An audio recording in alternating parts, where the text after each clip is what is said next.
In part 2 of our lesson on the ambiguous case of the law of sines, we are going to solve triangles using the law of sines with the ambiguous case. In this example, we have to solve triangle RAT. So we should start off drawing a triangle, get that going. Doesn't have to be anything special, just something to hold our givens and our answers as we work through the problem. Label up the vertices. Well, we could put R here, A here, T here. We are given that angle T is 27 degrees. Side T is 11 feet, so we know that'll be opposite angle T. Side A is 19 feet, so that will be opposite angle A. And now we have to find all of the missing parts of the triangle. Because we have side A, then that means that angle A will be the first part that we can find. So let's go ahead and start setting up that proportion.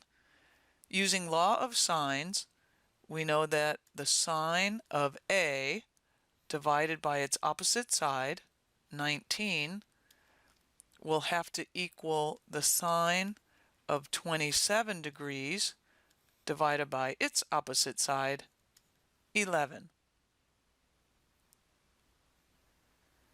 Solving, we get sine of A is equal to 19 times the sine of 27 degrees divided by 11.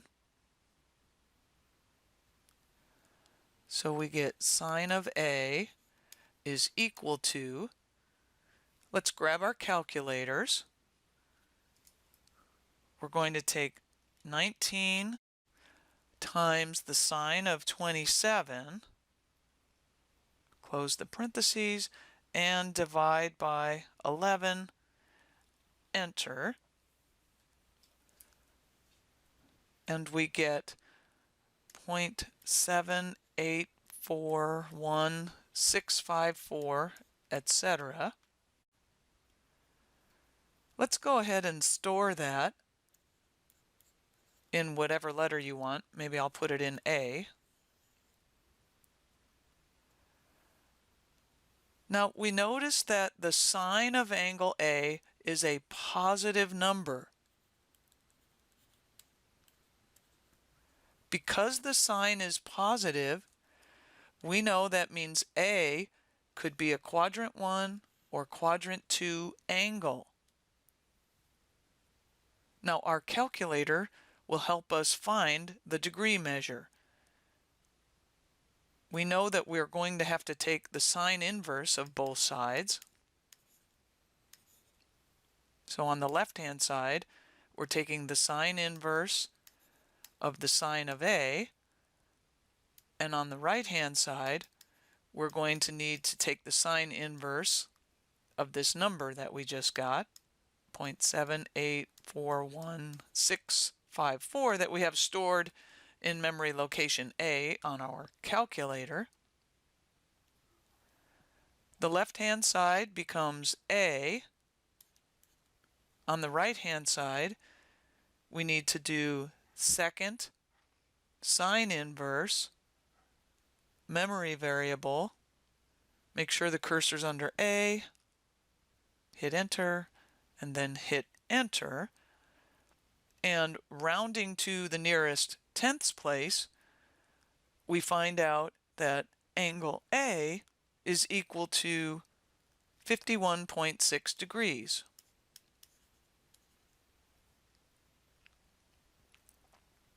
Now let's mark this over here on our diagram of the quadrant 1 and 2 angles.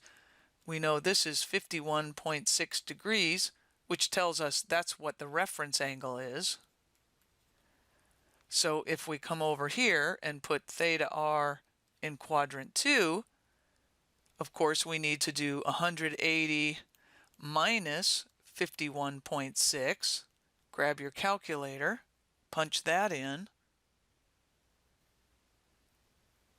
and we get 128.4 degrees. So that's the quadrant 2 angle. And so that means angle A could also be 128.4 degrees. So maybe we'll call this A1, and then A2 could be 128.4 degrees. So that means we are going to be drawing two triangles.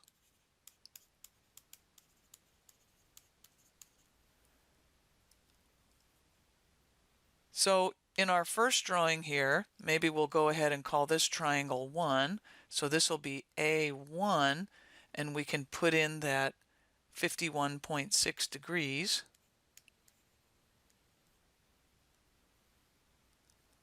And we're going to need a second triangle now. We can get that going.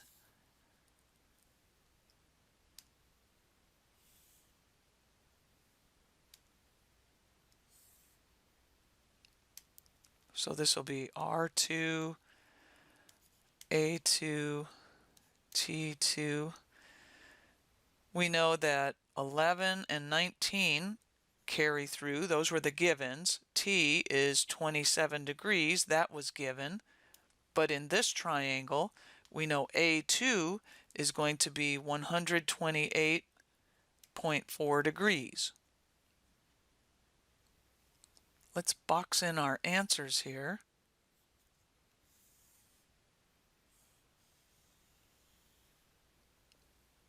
To find R1, we know we can use the Triangle Sum Theorem. So R1 is going to equal 180 degrees minus the sum of the other two, 51.6 degrees plus 27 degrees.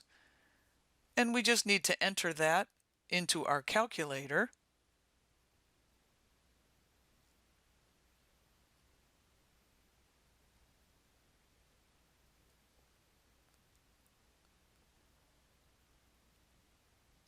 And we find out that we get 101.4 degrees for R1. Box that in, and we can add that to our diagram.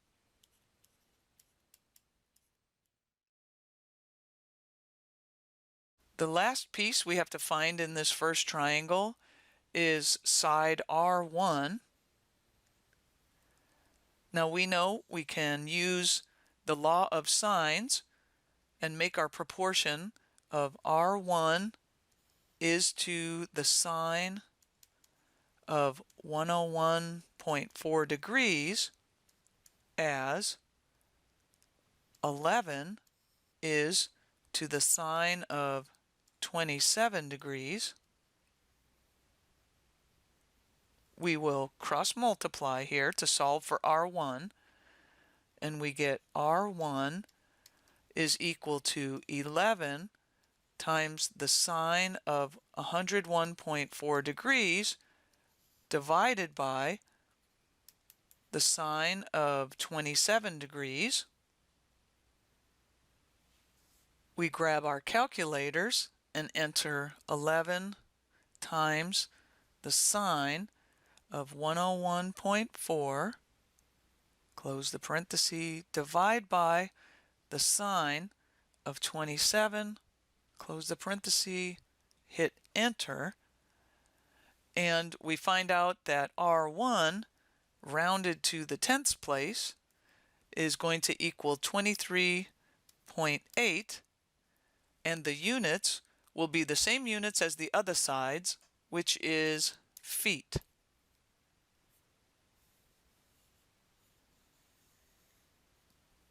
And now we can add that into our drawing. So now triangle 1 is completely solved, and we can turn our attention to the second triangle.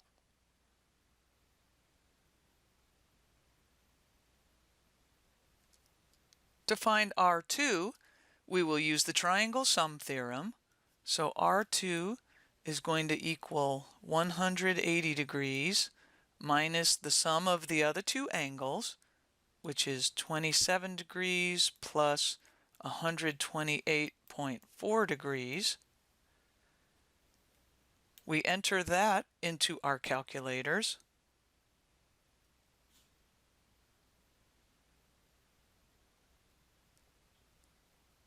And we find out that R2 is equal to 24.6 degrees.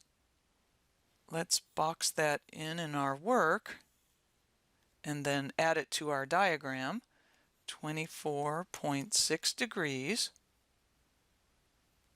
Now we're ready to solve for the last missing side here, which is lowercase r2. We know that r2 is to the sine of 24.6 degrees as 11 is to the sine of 27 degrees. Cross multiply this sine of 24.6 degrees up to the right-hand side. We get R2 is going to equal 11 times the sine of 24.6 degrees divided by the sine of 27 degrees. So R2 is going to equal, let's enter this on our calculators, 11 times the sine of 24.6, close the parenthesis, divided by the sine of 27, close the parenthesis, and hit enter. Rounding to the tenths place, we see that R2 is going to be 10.1, and the units will be feet. So let's box that in and then add it to our diagram.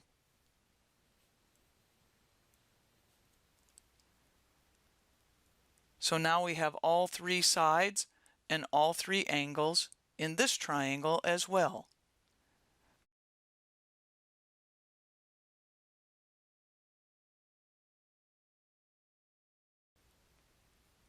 To recap here, this was another instance where the law of sines and its ambiguous case ended up creating two different triangles that we had to solve.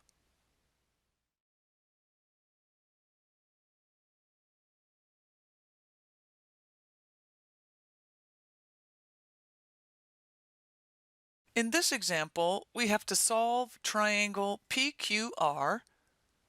So let's go ahead and start drawing that triangle.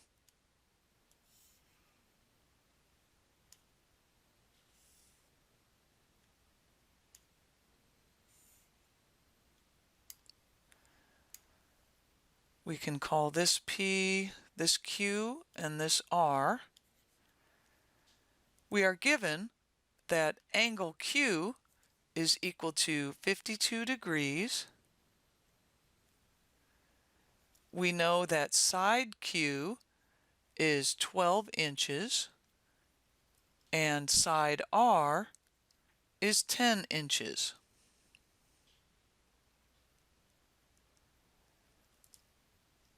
Now remember, when we're using the law of sines and we only know one angle, that is the ambiguous case. So we know that we're going to have to check for the possibility that there could be 2, 1, or 0 triangles. So let's make a note of this. There's only one angle. We know that that is the ambiguous case.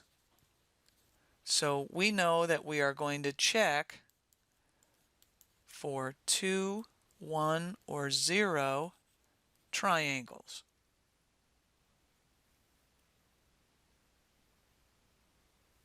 Because we know side R, that means we are going to be able to find angle R. We can make the proportion that sine of R divided by 10 is going to be the sine of 52 degrees divided by 12. Isolating the sine of r, we get that it equals 10 times the sine of 52 degrees divided by 12. We can grab our calculators here and enter 10 times the sine of 52, close parenthesis, divided by 12 equals, and we see that's 0.65667, etc. And let's go ahead and store that in a memory location. A, I guess, is fine. Now, because the sine of r is a positive number, we know that if we look at that on the unit circle, it could be a quadrant 1 or quadrant 2 angle. And now let's find out what those angles are. To continue solving this equation, we know that we're going to need to take the sine inverse of both sides. So the left-hand side becomes the sine inverse of the sine of r, and the right-hand side becomes the sine inverse of this number we just found, 0.65667, that we have stored in memory location A. The left-hand side becomes r, and the right-hand side we have to put in our calculators. We do second sine inverse, memory variable A, enter, enter, and rounding to the 10th place, we get that r is going to be 41.0 degrees. So we can put that on our diagram over here, 41.0 degrees, which of course gives us the reference angle. When we take that reference angle and put it in quadrant 2, we know that we're going to do 180 degrees minus the 41.0 degrees, and that's 139.0 degrees.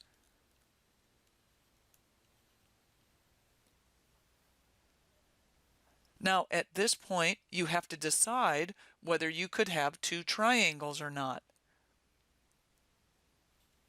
But remember the Triangle Sum Theorem. The three angles of a triangle have to add up to be 180 degrees. If we said that angle R was 139 degrees and angle Q is 52 degrees, that's already more than 180 degrees. So this 139 degrees turns out to be too big. So that means there's only going to be one triangle. That's kind of nice because that cuts down on the amount of work we do.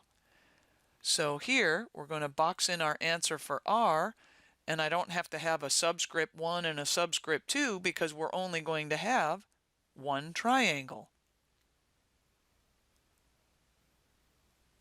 Let's go ahead and get this angle in our picture now, 41.0 degrees. We need to show the 0.0 degrees to show that we rounded to the 10th place. If we don't have that 0.0, then it looks like we rounded to the ones place instead. We can find angle P by using the Triangle Sum Theorem. So P is going to equal 180 degrees minus the sum of 52 degrees plus 41.0 degrees. And we enter that into our calculator.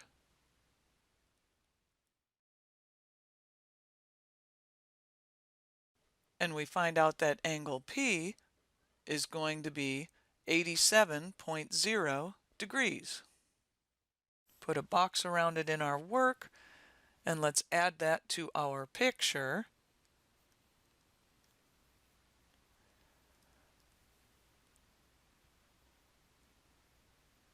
Now the only thing left to find would be the side opposite angle P, which we'll call lowercase p. And we can use the law of sines to say that P divided by the sine of 87 degrees is going to equal 12 divided by the sine of 52 degrees. Remember, we want to use our givens over here because they're the most accurate numbers that we have. Solving this equation for P, we get 12 times the sine of 87 degrees divided by the sine of 52 degrees. So then side P is going to equal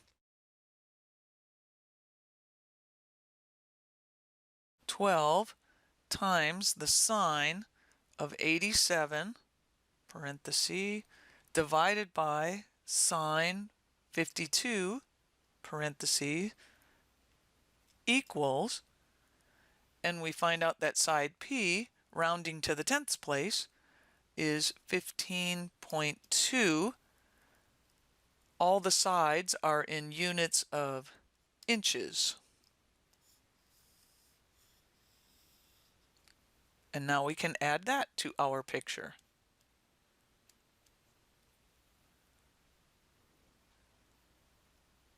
And in this case, we're already finished because we only had one triangle that would work. And just a reminder, the reason we didn't get the second triangle was when we found the quadrant 2 angle, it was 139 degrees, and 139 plus 52 would have put us over 180 degrees for the triangle, and that can't happen. So in this instance of the ambiguous case, we ended up with only one triangle to solve.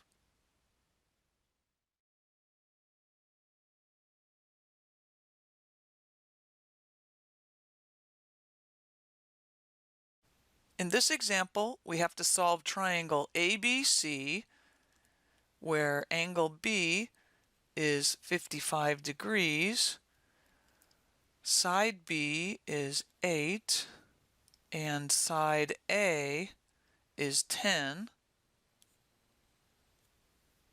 So the first thing we're going to be able to find is angle A because we know its opposite side.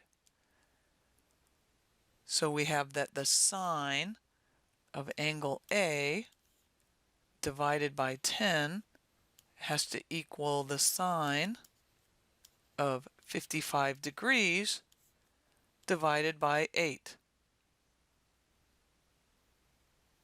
Cross multiply the 10 up to the right-hand side, and we get the sine of A is equal to 10 times the sine of 55 degrees divided by 8.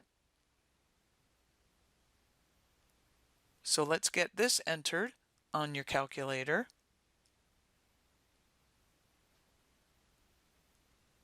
We go 10 times the sine of 55, close parenthesis, divided by 8, enter, and we get 1.0239.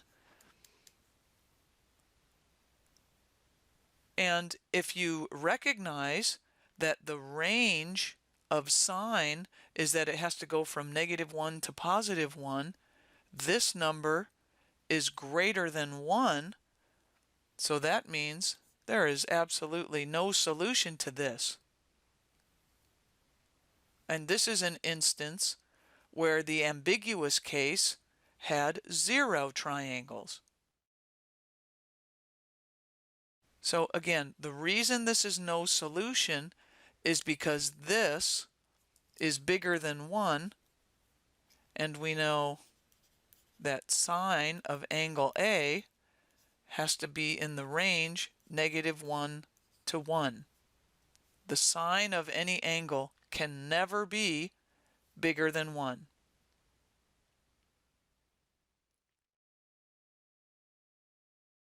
There's a second part to this example that asks, what is the minimum length for side B needed to form a triangle?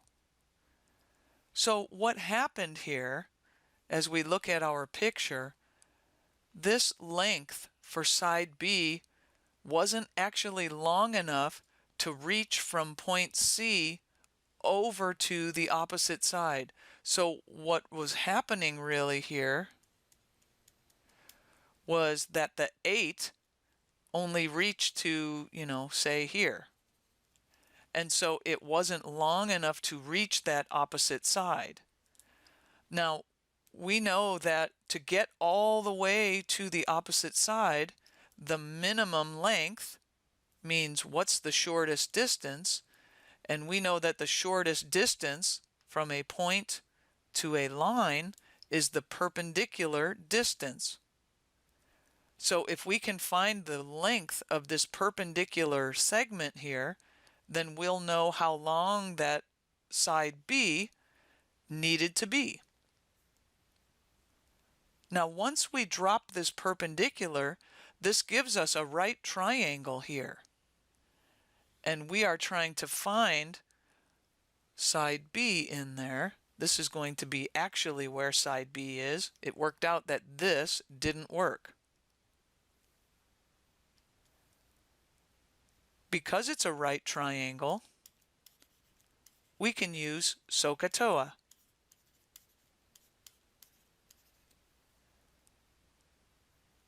So then we know that sine of 55 degrees will be the opposite leg, which is B, divided by the hypotenuse, which is 10. Solving for B, we just have to cross multiply the 10 up to the left-hand side.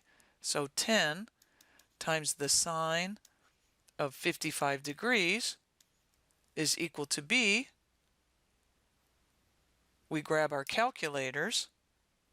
10 times the sine 55, close the parenthesis, hit enter, and rounding to the tenths place, we discover that B is 8.2, and the side lengths were in feet.